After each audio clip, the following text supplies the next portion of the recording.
All right, thank you, Keelan. I will call this Tigard City Council business meeting to order and Town Center Development Agency meeting to order. City Recorder Krager, please call roll. Councillor Shaw. Here. Mayor Snyder. Here. Youth Councillor Calderon. Here. Councillor Goodhouse. Here. Council President Lube. Here. Councillor Newton. Here.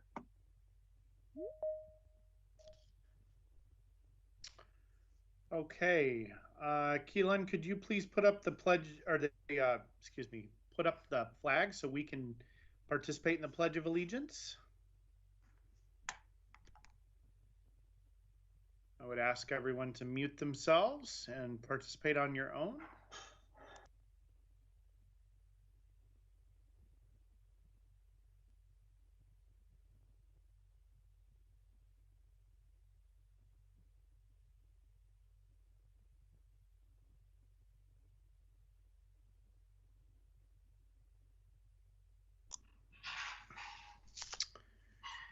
The other thing I want to do tonight is have a moment of silence in recognition for the 500,000 plus Americans that have died from COVID-19 in the last year.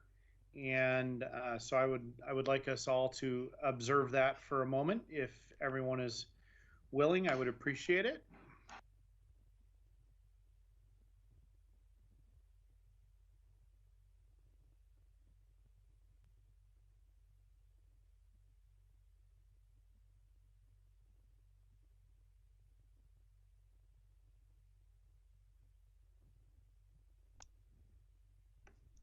All right, thank you. We'll move on to our agenda here. And staff or council, any non-agenda items? None for us, Mayor. Okay. We'll move on to public comment. City Recorder Krager, I believe we had one written public comment that was submitted by the 4:30 p.m. deadline. That was a public testimony from Jillian Siraj Felton in favor of the Amman rezoning. Were there any other written ones that I missed? No, this is it. Okay, thank you. Phone in public comment will be taken now, and if you want to participate, the phone number to do so is 503-966-4101. Again, 503-966-4101. Keelan, do we have anyone in the queue? Mr. Mayor, there's no one in the queue currently. Okay. And then anyone that wants to speak on agenda items 3 and 4 should be calling in during those public hearings. So we will manage that separately, assuming there is some public comment on those public hearings. So if we don't have anyone in the queue, we'll move on to follow up on previous public comment. Assistant City Manager Nyland, do you have follow up to previous public comment?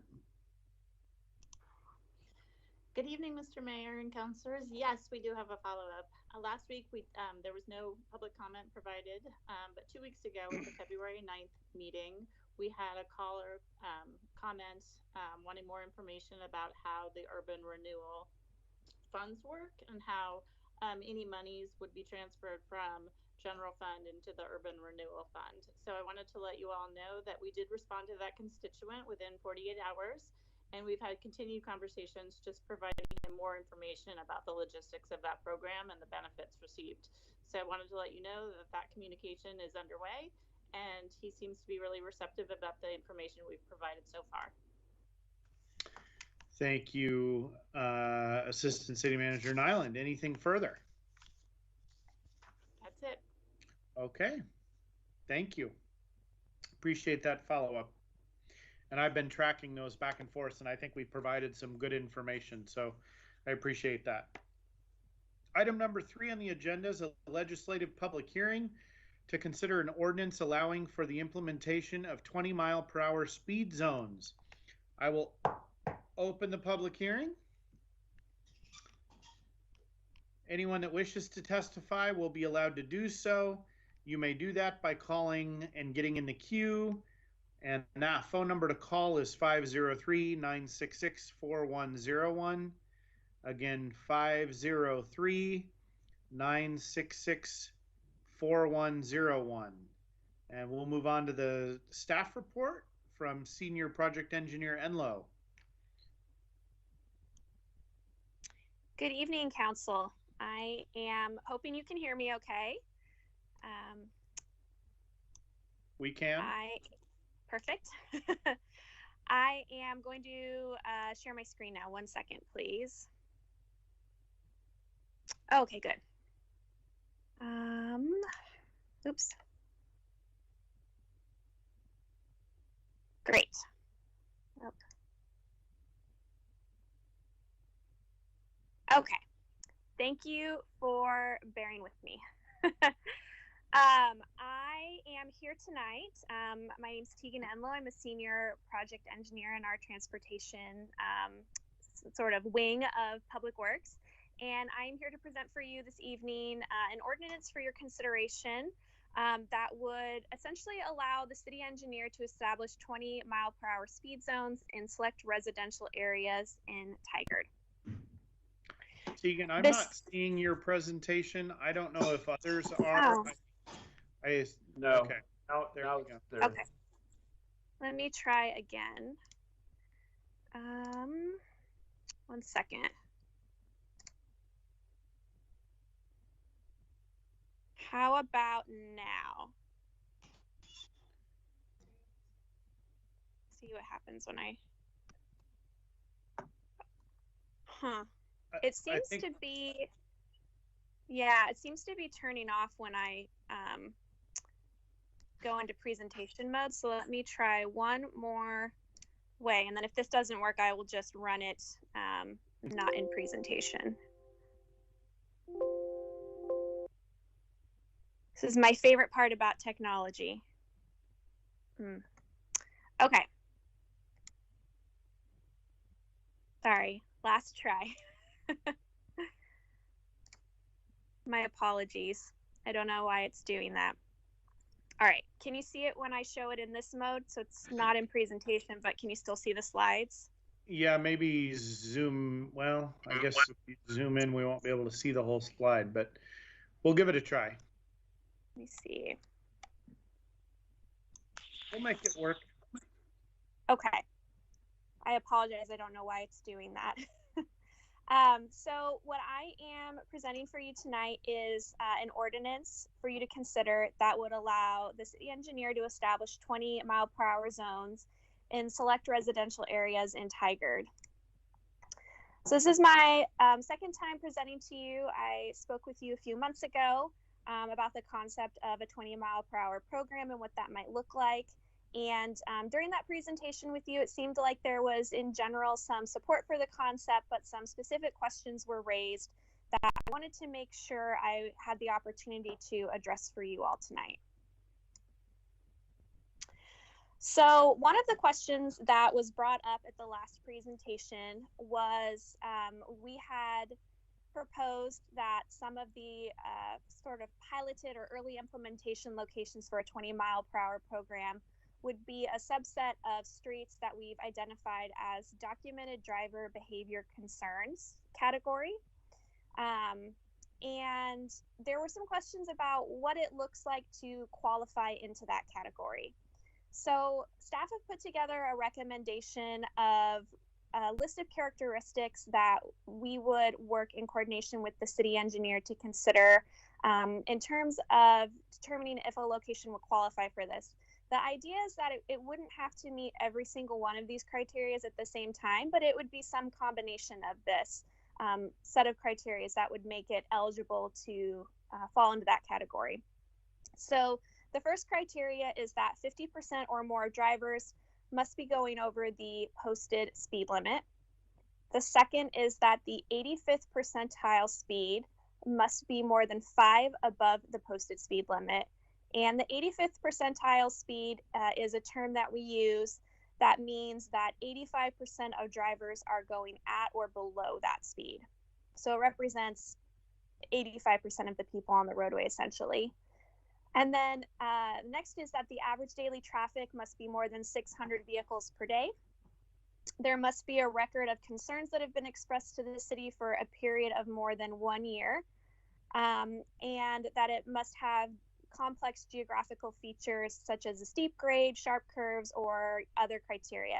And again, the idea is that it would not have to meet every single one of these criteria, but that there may be a location that might meet 1 or 2 of these. So, for example, we may have one that has complex geographical features.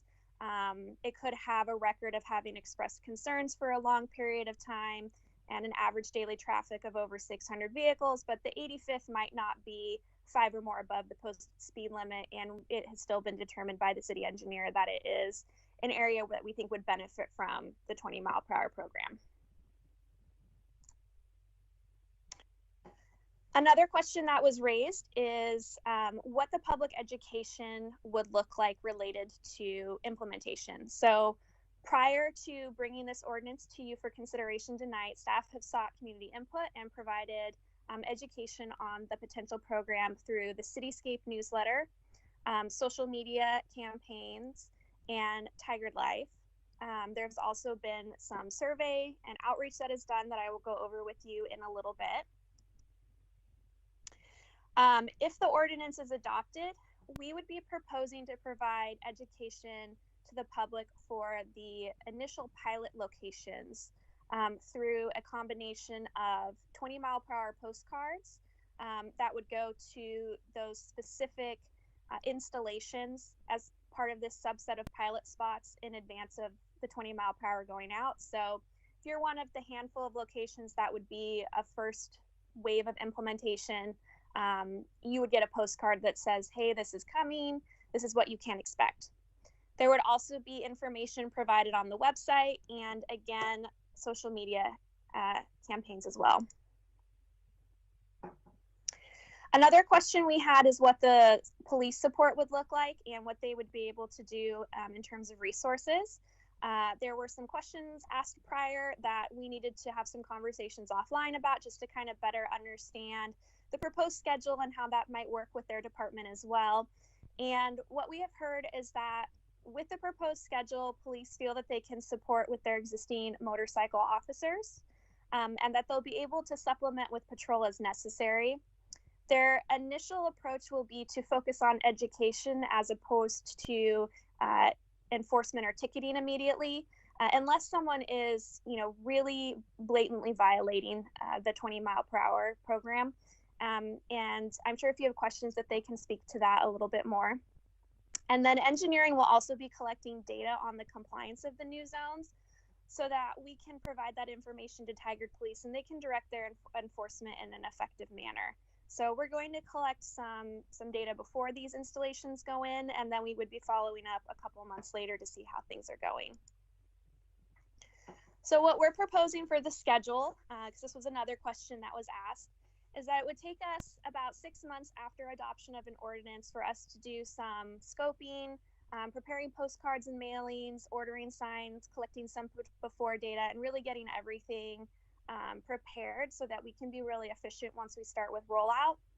And then after that, we would be proposing to do 2 installations per month until this first phase or pilot phase is complete. That pace is important because we would be absorbing it into our current workload and staffing that we have. And so this would allow us to work that in and really make sure that we are getting all the materials that we need in order and collecting the data and communicating with our other departments that will be supporting this effort. So engineering, public works, police, city manager's office, and all of those that would be working together on this. So just as a little bit of background information, where would the ordinance apply? So the ordinance would be following ORS 810-180-11.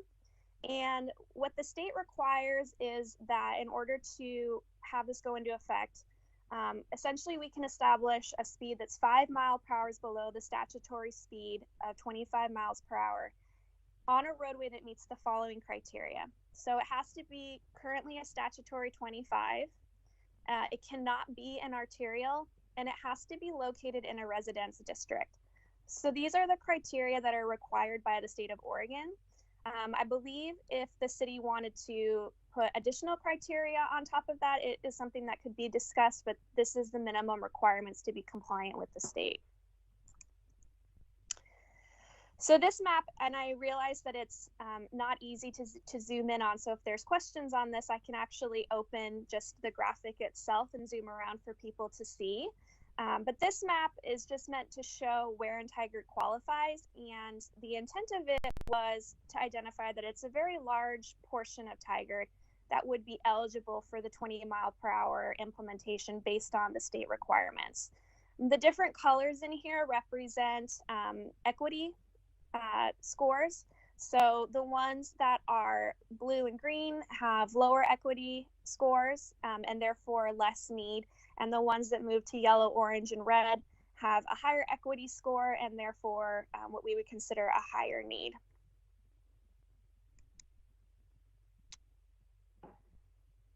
So for the recommended implementation plan, staff would recommend that council adopts the ordinance that would allow us to implement the 20 mile per hour program eventually on all eligible streets.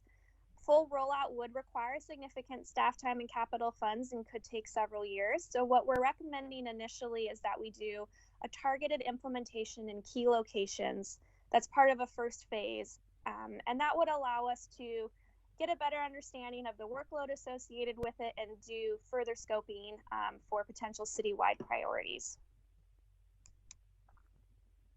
Oops. So in terms of setting up the implementation plan, we're recommending that we start first by looking at a data-driven approach and response to community feedback, that we look at where we have existing 20 mile per hour school zones, recognizing that those are meant to provide additional safety measures for our vulnerable and young users.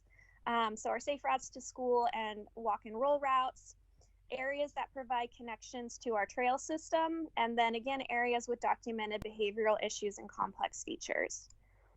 And when we look at that, this is the mapping system that comes out that shows the first round of prioritized locations. And again, if there are questions on this, I can open up a more detailed version of this map that would allow us to zoom in on areas. But it's a handful of locations that fall into those different groups of criteria. For community engagement, we did conduct a community or a citywide engagement survey through our website.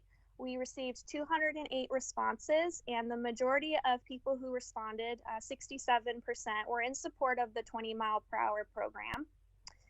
And again, we would be looking to do, with the first phase of locations, postcards for those who would be immediately impacted by the change in the posted speed to 20.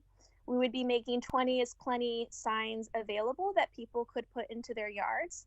And then we would also be installing advanced project signs around the area. So if you were driving through a location that would be getting a 20 mile per hour zone in the near future, there would be a project sign put up in advance of that implementation that would let people know who are driving through that area that it's coming.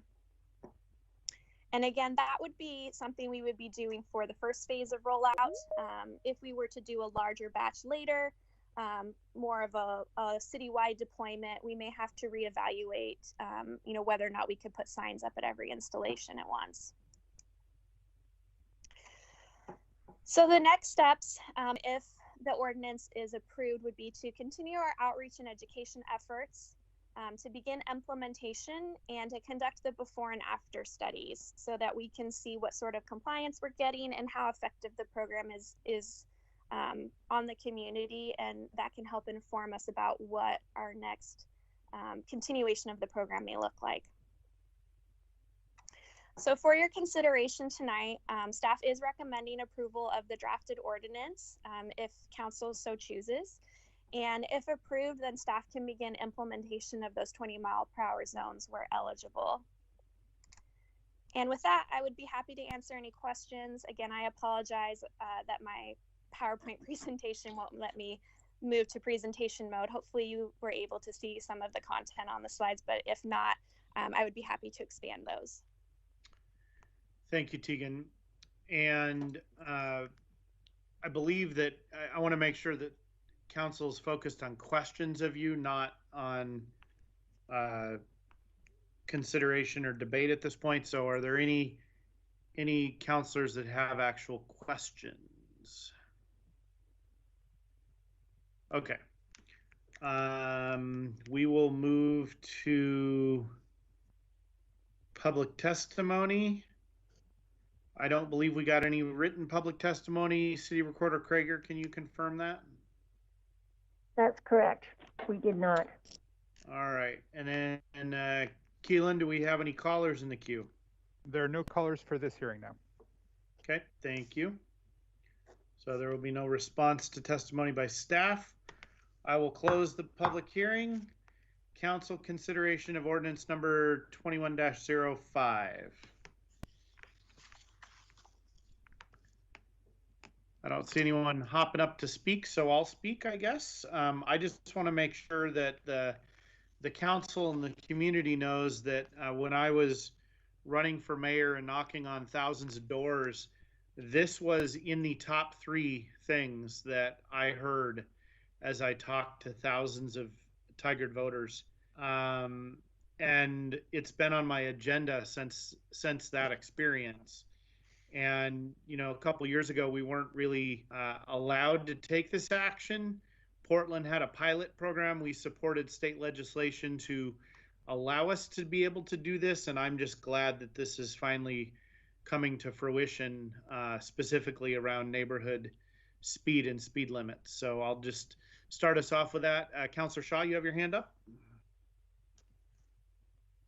I do. Thank you, Mayor. I too support this initiative, particularly around the schools.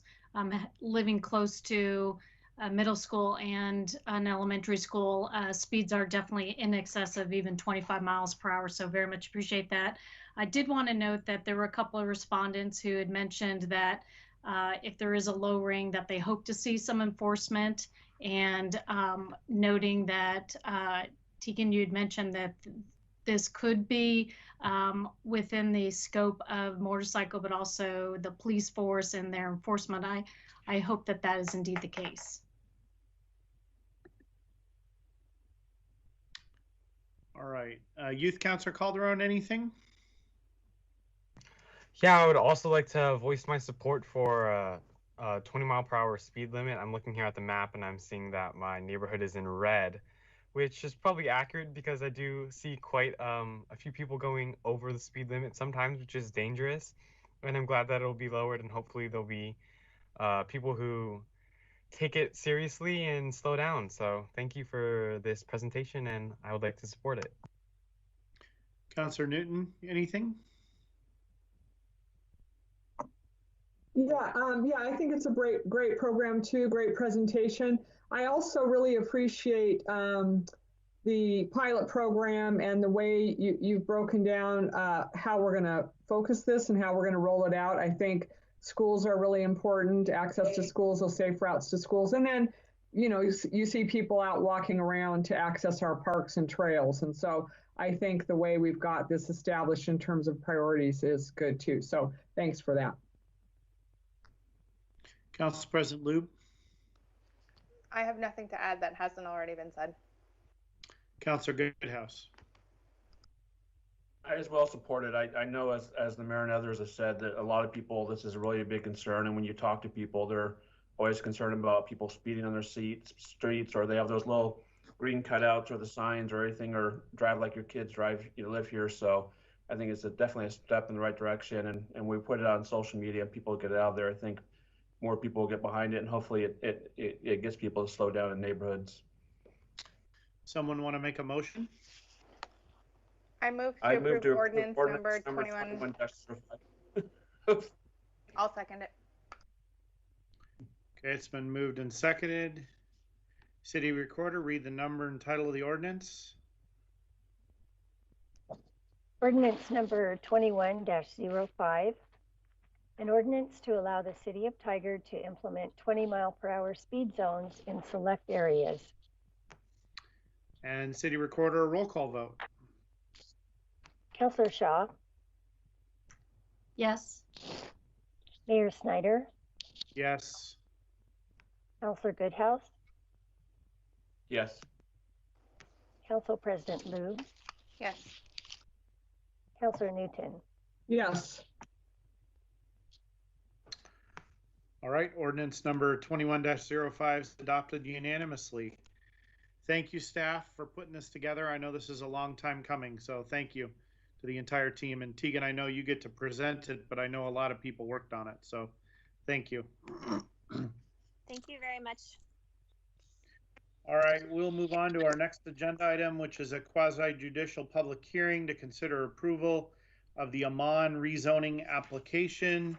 I will open the public hearing. City Attorney Rahala, hearing procedures. Yes, good evening, Council. This is a quasi-judicial land use proceeding. Council's decision must be based on the following substantive criteria: Tigard Community Development Code, Chapter 18.790, Comprehensive Plan Goals 1, 2, and 10, Statewide Planning Goals 1, 2, and 10, and Metro's Urban Growth Management Functional Plan, Title 1. Testimony, arguments, and evidence must be directed toward the relevant approval criteria described in the staff report or other criteria in the plan or land use regulations that apply to the decision. Failure to raise an issue clearly enough so that Council understands and can address the issue precludes an appeal to LUBA on that issue. Failure of the applicant to object to a condition of approval may preclude an action for damages in circuit court. Members of the Council will be asked whether they have any conflicts of interest. If a Council member has an actual conflict, the Council member cannot participate. Council members must declare any contacts about this case with a member of the public. Council members must also declare if they have independent knowledge of relevant facts, such as from a visit to the site in question. A Council member who describes ex parte contacts or independent information shall state whether the contact has impaired his or her impartiality or ability of the member to vote on the matter. After the discussion of conflicts and ex parte contacts, any member may challenge the participation of a Council member or rebut any statements made. The Council member in question may respond to such a challenge. All right, thank you. Council, does anyone have a conflict of interest, or has anyone had any ex parte contacts? Mr. Mayor, I did visit the site on Sunday, but I haven't spoken with anybody about it, but I did visit the site. Okay, anything further?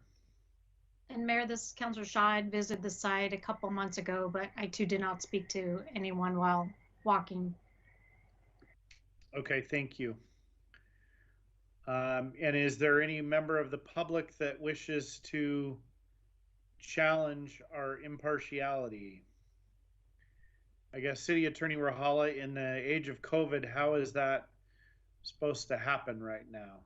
Certainly. So anybody calling in could do that. And then if the two councilors could just clarify for the record that their visit to the site does not affect their impartiality, that would be great.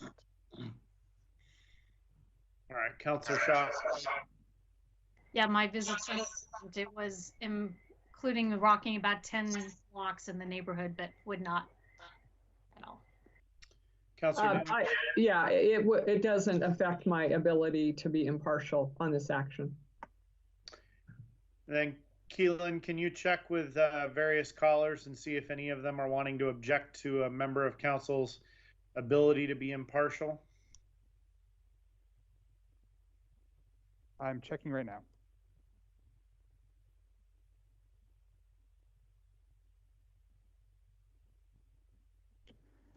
There are no objections. All right. Associate Planner Lindor, staff report, please. Thank you. Good evening, Mr. Mayor and councilors. My name is Agnes Lindor, Associate Planner. I'm going to go ahead and share my screen.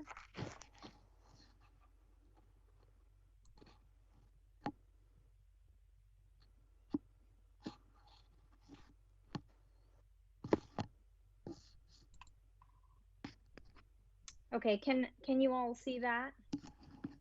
We can. Perfect. Okay.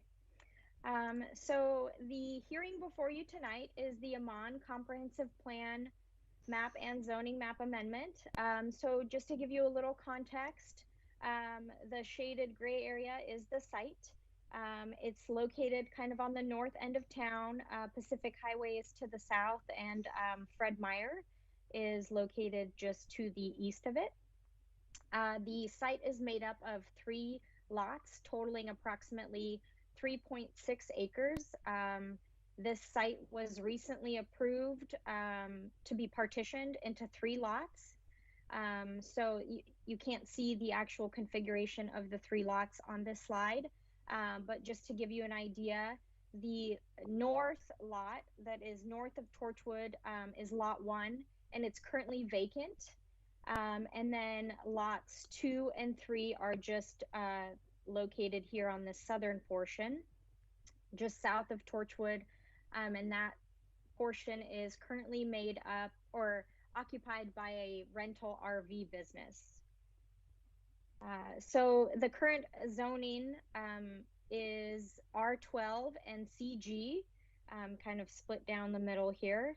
The zoning to the south is general commercial, mostly existing commercial businesses. R12 on the west side, that contains apartment development. And then R12 also on the east side, which is single detached houses. And R25 to the north, that's developed with a condominium complex.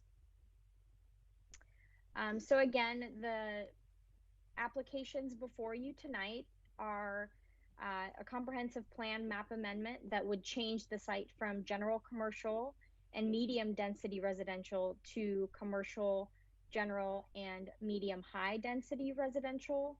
And the zoning map amendment would change the site from CG to R12 to CG and R25. So this slide, I realize it's a little bit busy. It kind of shows you the comparison of the existing comprehensive plan designations and then what is proposed. So for the existing, as you can see, lot 1 and lot 2 are currently medium density residential, and lot 3 would be the general commercial. And what is proposed with this application is changing the designation from medium density residential to medium high density residential for parcel 1, and medium density residential to general commercial for parcel 2. So there would be no change for parcel 3. Similarly, this is the zoning. On the left-hand side is the existing zoning, and on the right is what would be proposed. So again, parcel 1 and parcel 2 are currently zoned R12, and parcel 3 is zoned CG.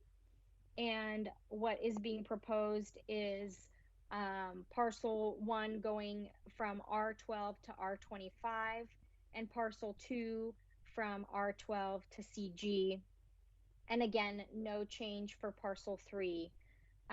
So with the proposal, the overall residential acreage is shrinking essentially from 2.79 acres to 1.46. However, with the proposed zone of R25, there would be a net increase of density of 4 units.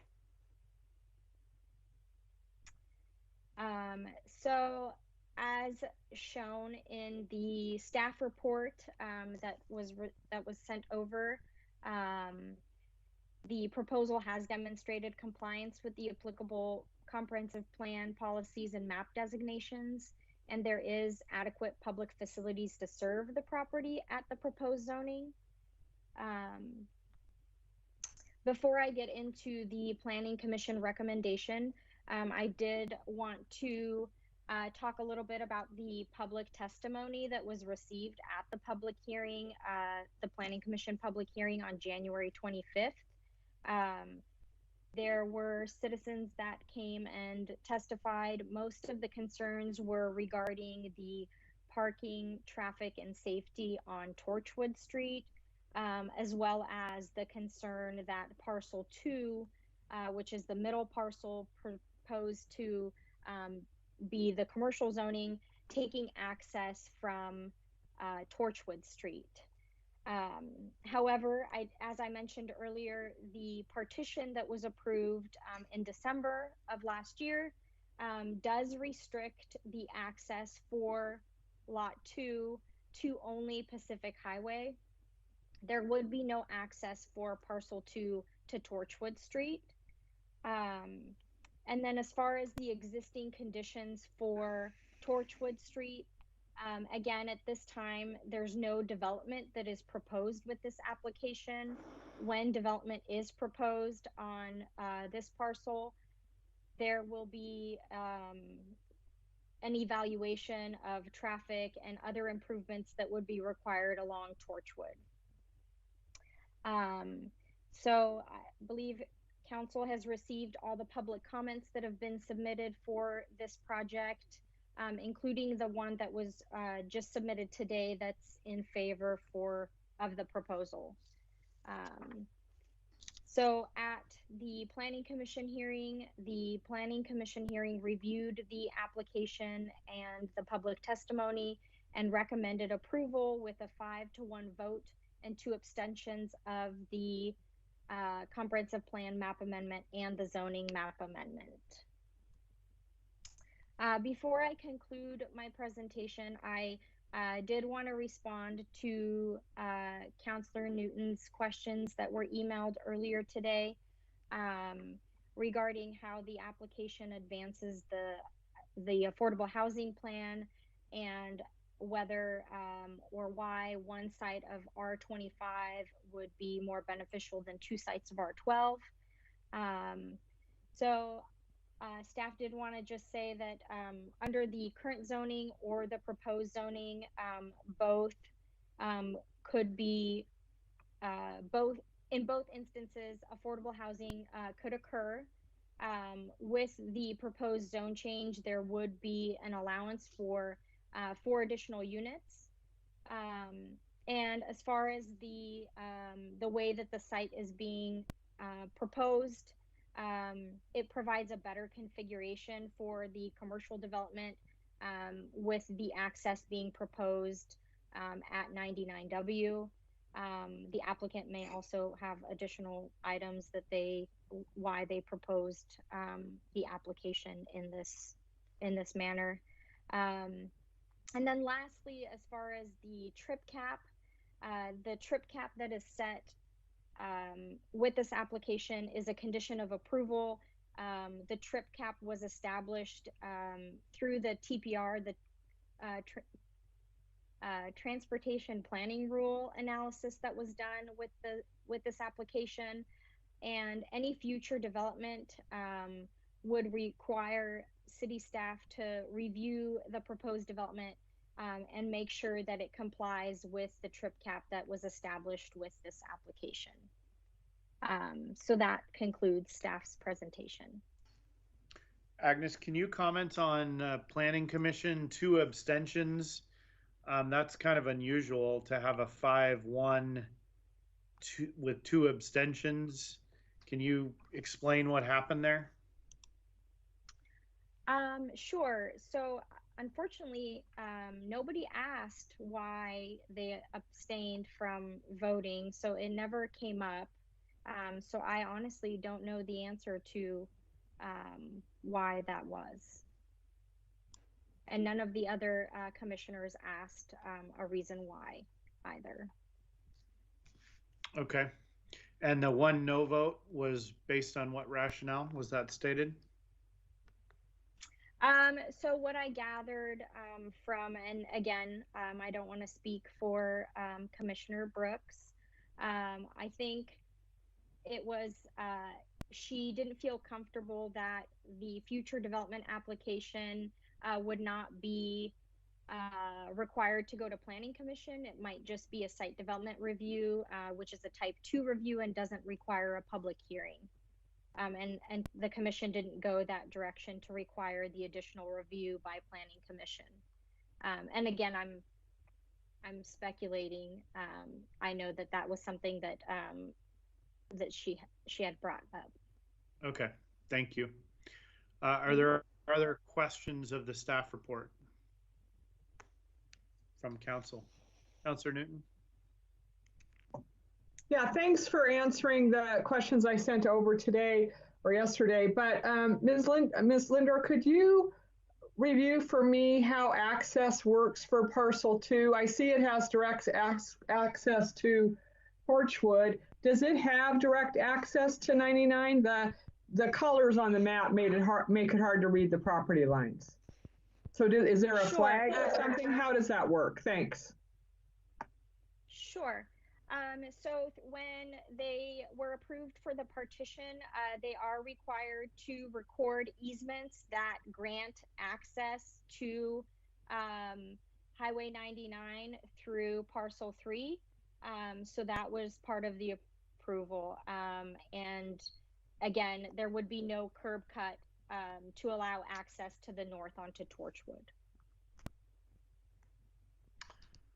All right, Councilor Shaw. Thank you, Mayor. Thank you, Agnes. A great report. Thank you very much.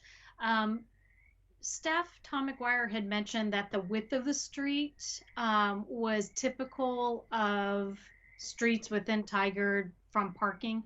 Is that something that I heard correctly, or can you answer that? Or I know it was in the minutes of the Planning Commission that I had read.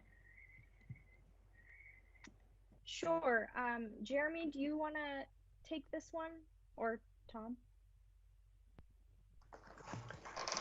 Good evening, everyone. Jeremy Tamargo, Principal Engineer for Development with the city.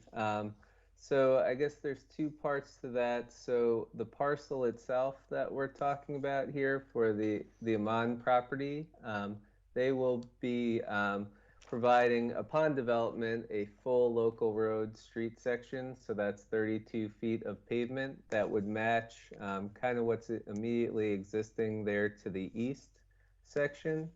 If you move a little bit further east on Torchwood, you could see the road section does get a bit smaller because of that existing property there on the north.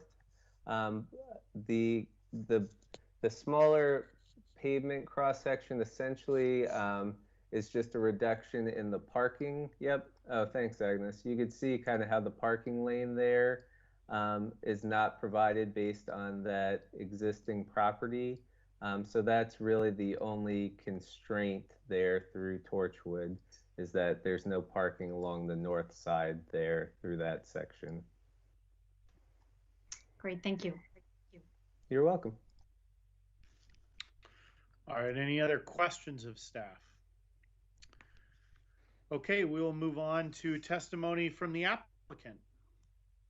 Great, thank you. Let me share my, is it okay to share my screen here real quick? Let's see. Find which one it is here.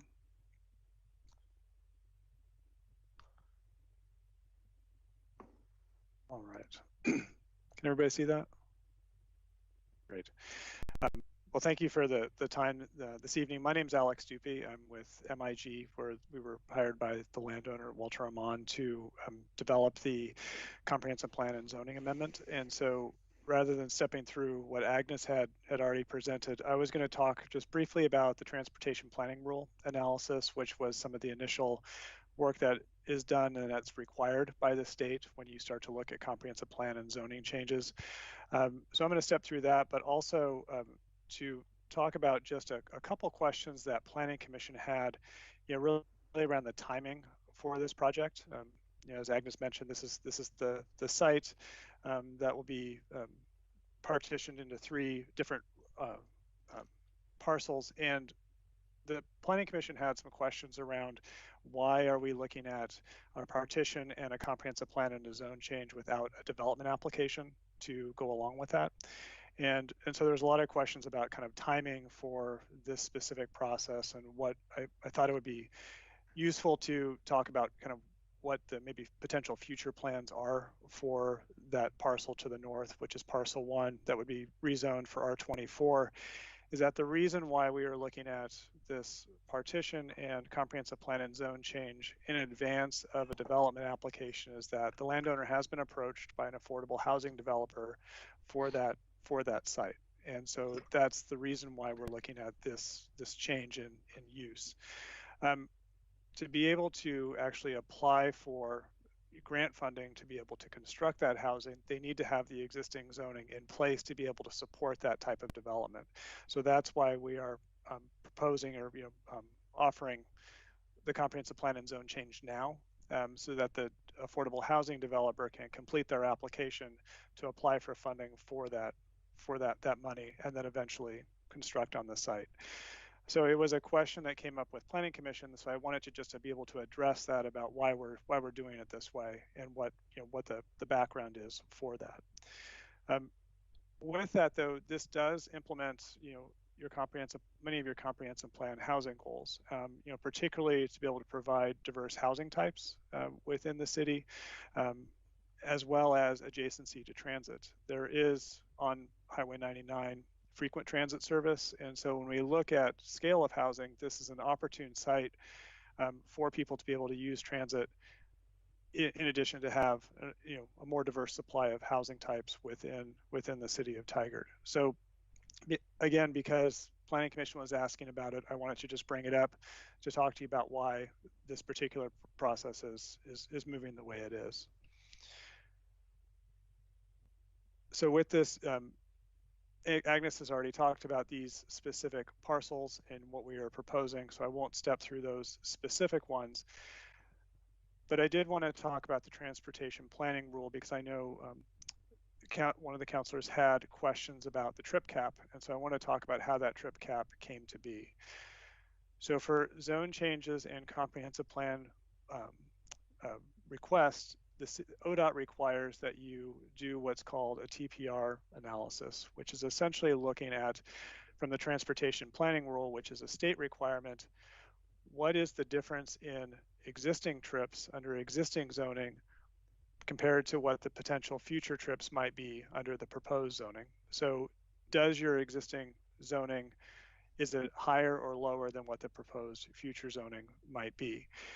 And the reason why they do that is they want to look at what impact that might have on the local transportation system, and if it will create what they call a significant effect or a significant impact beyond what that current land use is.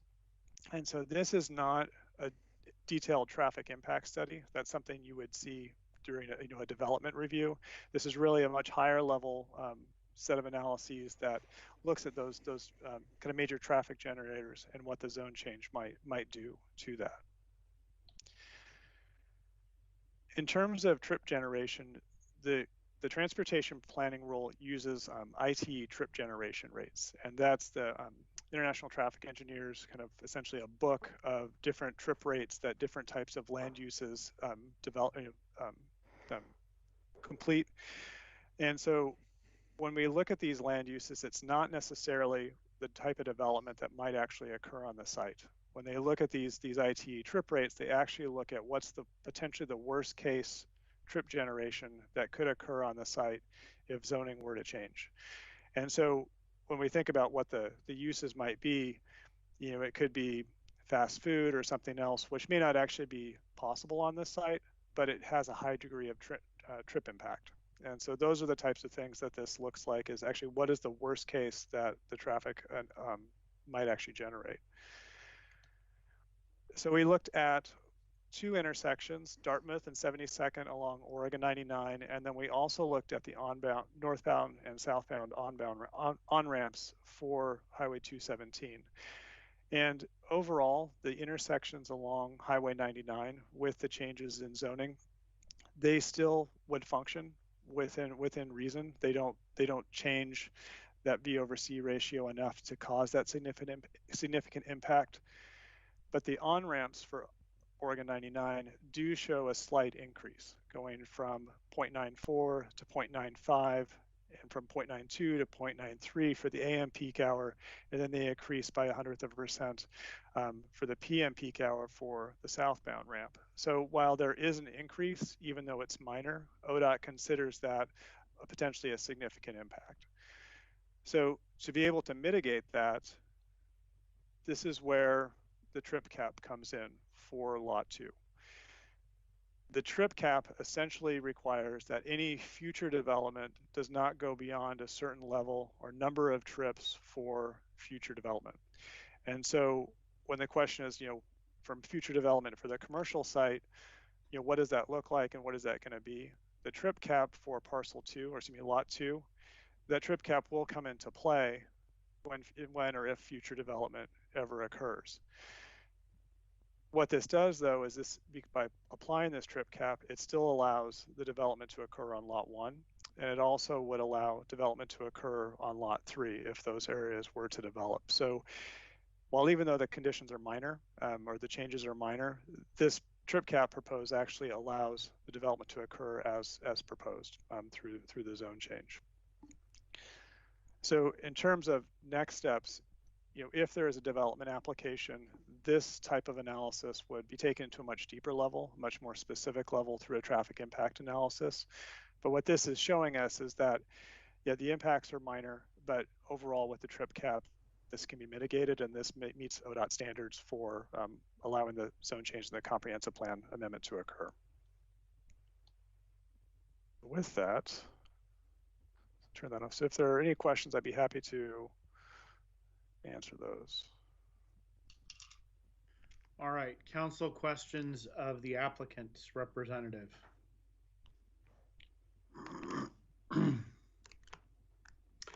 Councilor Newton. Thank you, Mr. Mayor. Just a couple of quick things. If the offer, the sale to the party interested in buying the multifamily lot now doesn't go through, maybe you can't speak for the owner, but I assume then that would go up for sale to someone else that might be interested in developing that higher density multifamily. Is that correct? Or can you answer?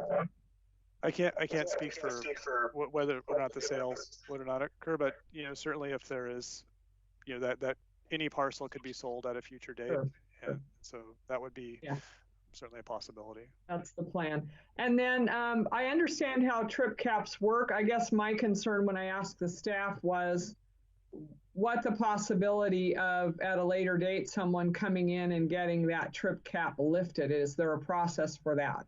So that was really my question to staff. And do you know the answer to that?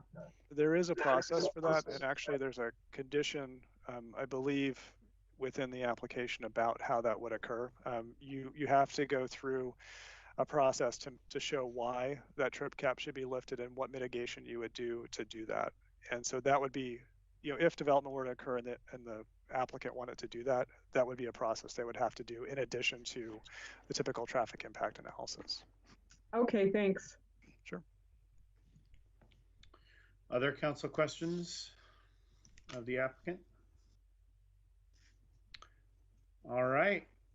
Thank you, Alex. And we'll move on to public testimony. We had one piece of written public testimony that was already referenced from Community Partners for Affordable Housing, their Director of Housing Development. Make sure everybody on council has seen that communication. City Recorder Krager, can you confirm that was the only written comment received by 4:30 p.m. today? Yes, that is correct, Mr. Mayor. All right, so anyone wishing to testify, now is the time to call. You can do so by calling 503-966-4101 and ask to be put in the queue to speak. Again, 503-966-4101. Keelan, are there any callers in the queue? We have one caller in the queue. I've just added Cindy Patelzik to the meeting. All right, Cindy, go ahead. Yes, hi, thank you.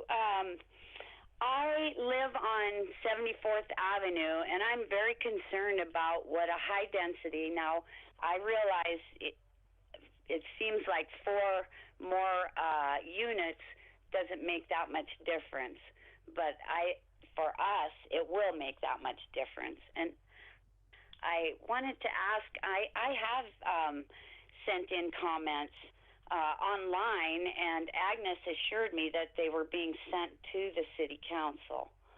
So I don't know if you guys are receiving those or not.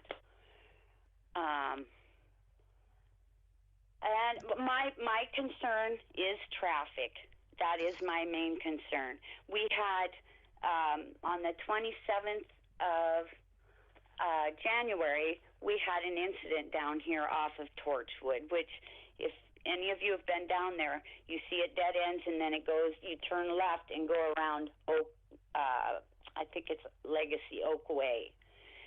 And it, so an ambulance came down, he got through. There's no parking, so everyone parks on the fire lane. The ambulance got through. Then the fire truck came, he couldn't get down through there. Another fire truck came in behind him. He couldn't get in either. So luckily, it wasn't a fire. But there are issues with this street turning onto Torchwood. And my street is going to be impacted heavily. I know everyone's saying Torchwood, Torchwood, Torchwood, but 74th Avenue is going to be impacted heavily. And it was never designed that way. When I moved here 40 years ago, it was a dead-end street. So it was never designed for a lot of traffic. And when I realized there's going to be something that probably goes in back there. But I would like to see it stay medium density. I don't want to see high density. I understand you guys have a job to do, and I just want to say I appreciate you listening. And I'm just very much against the high density. The commercial part of it, I'm fine with. It's the high density housing that bothers me. And I don't think there's access from Torchwood to 99 for pedestrians. That's private through there. So that's all, I guess. Cindy, thank you for your testimony. And on the agenda, once all testimony is done, the staff will respond to your testimony. So you may want to hang on and listen or watch at home where you'll see response to that. And then obviously the council will close the public hearing and then consider the application. So thank you very much for participating, and have a good night. Keelan, are there any other individuals wanting to testify via phone? There are no other callers. All right. We'll move on to response to testimony by staff. Agnes, is that going to be you?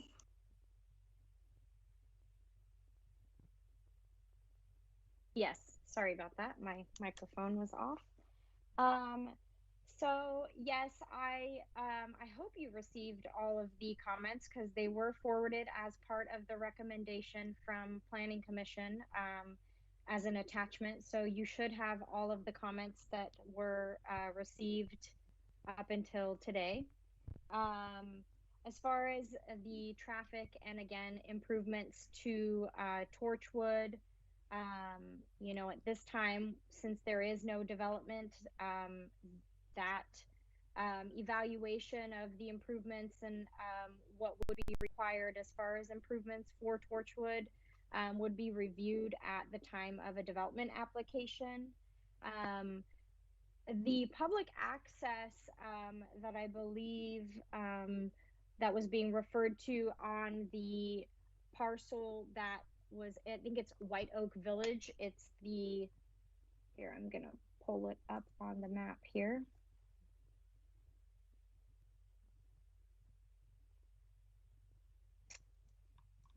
This development, there is this public access that was provided when this development was approved. I do believe that, and I wasn't involved when this was approved, but I do believe that there is a public access easement along this entire path. So it is available for the general public to use. It's not specifically for the Legacy Oak development. Agnes, on the comment about the sort of public comments that Cindy was referencing, you're indicating that it was part of the packet received for the Planning Commission and provided to us, which is true. That's not technically public testimony before the City Council, I guess. And I just want to confirm if there's other material that was received that either the city recorder didn't receive as part of the council's public hearing process. I want to just get that straightened out. So is there, I mean, certainly Cindy's correct. I guess from what I'm hearing you say that we've received it because it was in the Planning Commission materials. Is that what you're saying? Well, it was part of the packet to City Council. Yes. Okay. But not specifically submitted as public testimony to the council, which is, I guess, the distinction we're making here. City Recorder Krager, can you comment on this? We're kind of in a little bit of uncharted territory here. I want to make sure we're considering the public testimony properly. Well, any public testimony that would have come into you or to me, you would have had in the packet. And Associate Planner Linder is correct that what she received, you also have as part of your packet. We don't have anything that came in since then. Okay, thank you. All right, Planner Lindor, do you have any other response to testimony, or otherwise I'm going to close the public hearing? I don't. Okay. I will close the public hearing, and it is now time for council to consider ordinance number 21-06. Let's start with Councilor Goodhouse. I don't have any follow-up questions or comments. All right.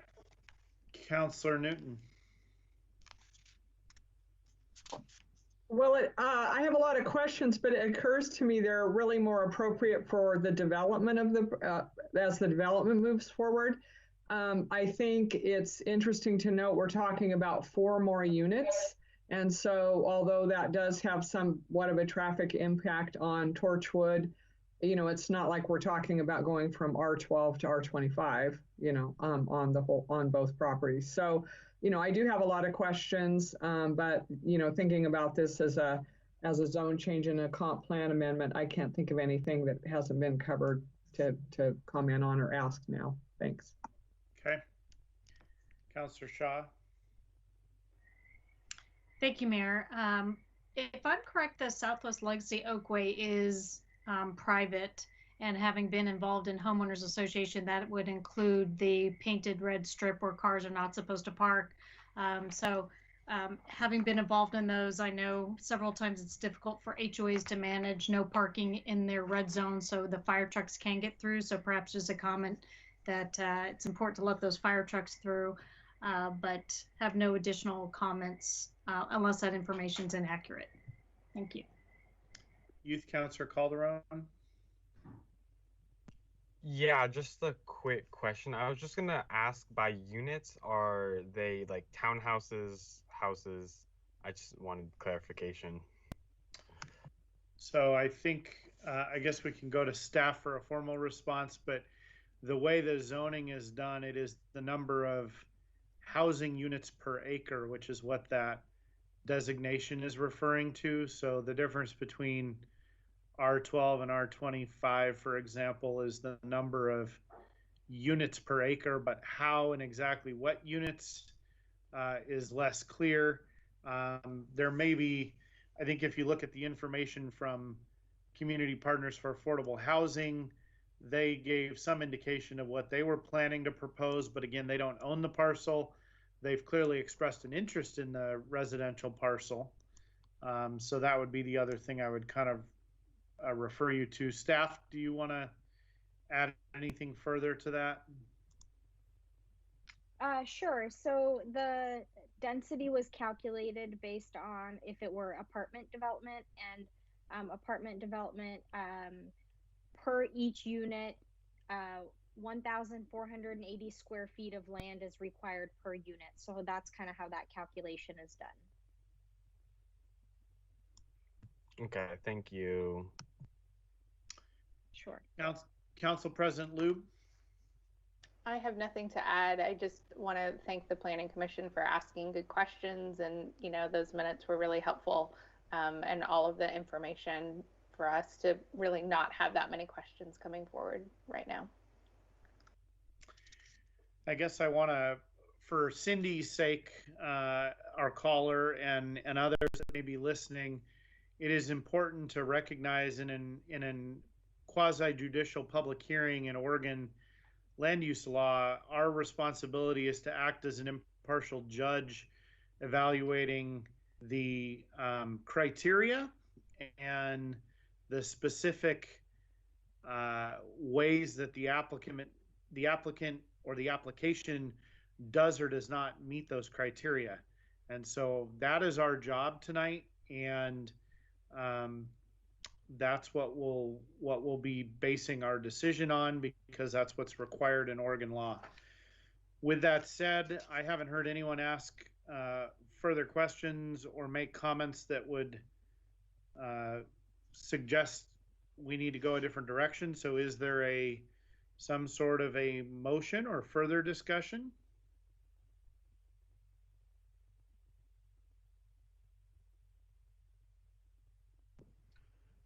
I move to approve ordinance number 21-06. I'll second the motion. Okay, it's been moved and seconded. Any one final opportunity for discussion?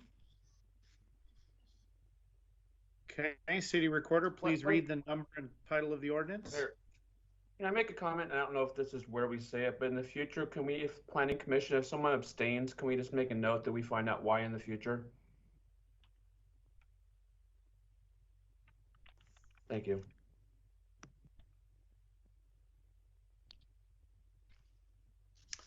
Okay, I think we'll probably I don't know that this is the appropriate time to have that discussion, but we can certainly ask the staff to, maybe we can put that in a future item for discussion. But I would just want to remind you that we're in the middle of a quasi-judicial land use hearing. Is there any further discussion that's directly relevant to this case? All right, City Recorder, read the number and title of the ordinance. Ordinance number 21-06, an ordinance adopting Comprehensive Plan Amendment, CPA 2020-00001, and Zone Change, ZON 2020-00001, to amend the Tigard Comprehensive Plan designations and zoning map from CG and R12 to CG and R25 on tax lot 1S136CA01600. And City Recorder, roll call vote. Councilor Shaw. Yes. Mayor Snyder. Yes. Councilor Goodhouse. Yes. Council President Lube.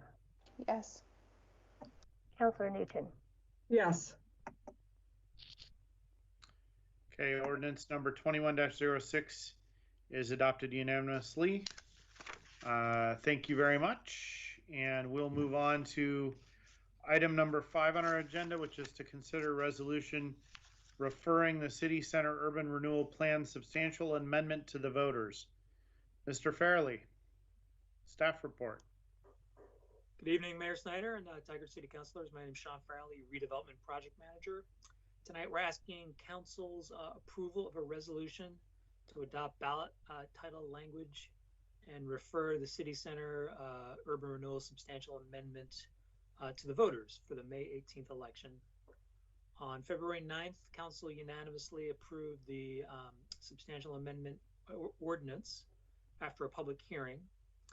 And according to the city charter and also the City Center Urban Renewal Plan, that amendment does not go into effect until it's approved by the Tigard voters. Last week, Council reviewed some draft ballot title language and made some changes, suggestions.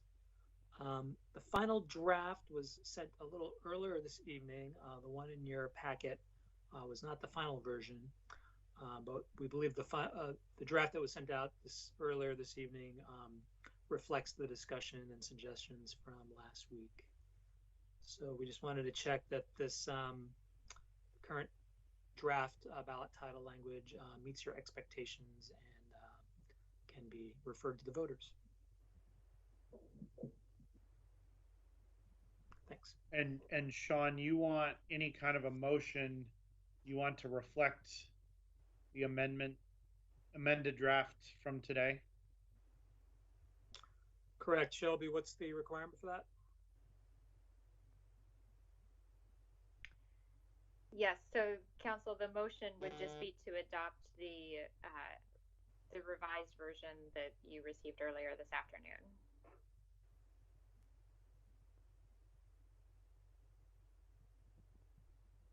The change was in the question was the only difference. So it would be the version with the amended question. So it'd still be resolution number 21-07, but as amended? Exactly, yes. Okay.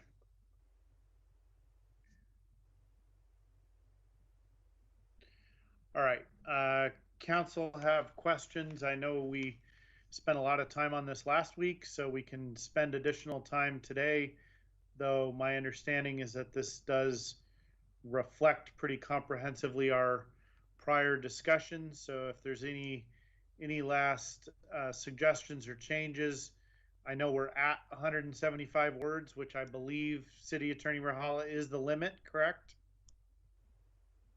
Correct. The limit is 175 words. I believe you're actually at 166. Oh, 166. Okay. All right. So, Councilor Newton, anything? No, thanks, Mr. Mayor. Council President Lube. No, thank you. Councilor Shaw. No, thank you, Mayor. Youth Councilor Calderon. No, thank you. Councilor Goodhouse. No, thank you. A motion. I move to approve resolution number 21-07 as amended. I'll second that. Okay, it's been moved and seconded. City Recorder, please read the number and title of the resolution. Resolution number 21-07, a resolution approving referral to the electors of the City of Tigard at the May 18th, 2021 election, the question of whether to amend the City Center Urban Renewal Plan. And City Recorder, a roll call vote. Councilor Shaw. Yes. Mayor Snyder. Yes. Councilor Goodhouse. Yes. Council President Lube. Yes. Councilor Newton. Yes. Okay, resolution number 21-07 is adopted unanimously. Thank you, staff, for your hard work making that happen and meeting the council's very finicky needs. So I appreciate it. And I know the rest of the council does too. All right, we'll move on to administrative report. City Manager Reimer. Well, good evening again, Mayor and councilors. I want to start by just thanking all of our teammates that were involved in the items that you talked about today. So a great deal of work went into each of those, and I want to say thank you to them. I also want to start by thanking two of our teammates for their efforts recently, Christine Moody, who is our contracts and purchasing manager, and Tony Riccardi, who is our purchasing assistant. They've been working on streamlining our purchasing efforts and processes to make sure that we are as efficient as possible, while at the same time being responsible stewards of public funds. And so I just want to say thanks to both of them for working directly with me and others to make sure that we are continuing looking at ways to improve the way we operate. We have a lot going on in this organization, as you all know from the items that you talk about, and I just want to give you a heads up on a few things going on. One with our Public Safety Board, because education is such an important part of what the Public Safety Advisory Board is about.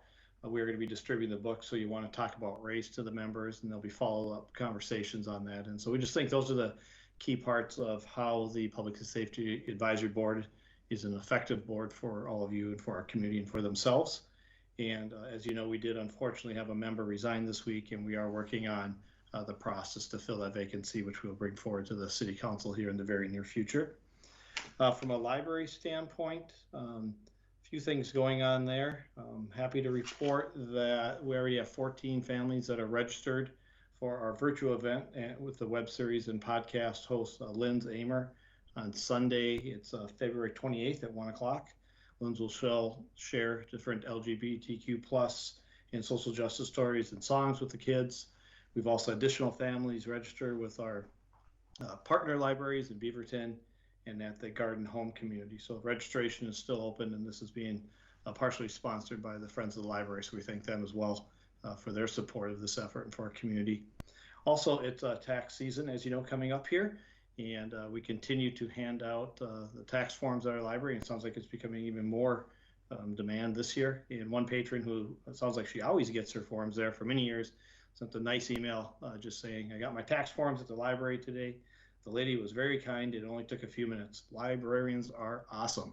So we agree with that as well. So it's always nice to hear when the work that we're doing is really benefiting others. A couple things from our Finance and Information Services Department. We're happy to report that our Comprehensive Annual Financial Report, also known as the CAFR, has been translated, and a Spanish version is now posted and available online. So thanks to the team for translating the CAFR into Spanish. And then recently, the finance team and I have just wrapped up all of our meetings with the departments on their budget decision packages. And so we'll be now starting to pull together the budget recommendation that obviously the budget committee will start talking about in short order here. A few more things before I completely need a sip of water. The Community Development Department is going to be hosting the Universal Plaza's final design advisory meeting, which will be held on Wednesday. I believe Councilor Newton, you are involved in that. And we'll be talking about the water feature, and we'll also talk about some of the small group discussions on what the next steps for Universal Plaza are going to be. So I know many people are excited and waiting for Universal Plaza to continue to come to life. This is just another one of those steps that we're going to be taking. Also then in our police department, sadly, as many of you know, on January 29th, Mr. Leroy Wasmerel had called 911 because he was stabbed. Unfortunately, he did not make it and did pass away. Though I am very pleased to say that our team over the course of the last 3 weeks, led by Detective Yan Su Lee, has really worked diligently to bring justice for Mr. Morel.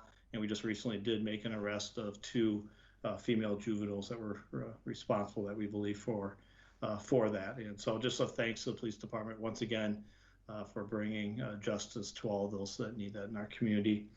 And then finally, we did have another hire in our police department, which is great. Last week we hired Officer Diane Dyra, who was sworn in as a Tigard police officer. She will begin the police academy on March 8th. She is the 7th person now hired, which are levy funding, which once again, thank you to the community for supporting that.